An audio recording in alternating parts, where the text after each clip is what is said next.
اعتدال اور وسطیت اور اتحاد کی طرف لانے کے بجائے مزید انتشار کی طرف امت کو لے جا رہے ہیں۔ ایسی صورت میں جو طبقہ علماء سے ہٹ کر کے عوام کا طبقہ ہے، کالج کے اسٹوڈنٹس ہیں یا کہیں کام کرنے والے لوگ ہیں، یہ لوگ ایسی صورت میں کون سا رویہ اختیار کرے جس سے سماجی سطح پر ہی اتحاد کی ایک فضا ہموار ہو، اعتدال و وسطیت کی فضا ہموار ہو؟ چونکہ الحسان میڈیا یہ ہے کہ اس کو کثرت سے لوگ دیکھتے ہیں اور پسند کرتے ہیں، تو اس کے ذریعے ہم چاہتے ہیں کہ اس طبقے کو، جو علماء طبقہ سے الگ ہٹ کر کے ایک طبقہ مسلمانوں کا ہے، اس کو اس حوالے سے کیا پیغام آپ دینا چاہیں گے؟ دیکھیے، ان سے ہماری گزارش یہ ہے کہ وہ چند نکات پہ، چند پوائنٹس پہ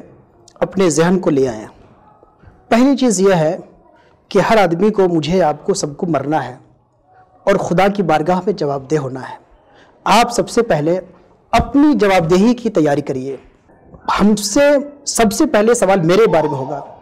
دوسرے لوگ کیا کر رہے ہیں ان کا سوال ہم سے نہیں ہوگا، ہم کیا کر رہے ہیں اس کا سوال ہوگا۔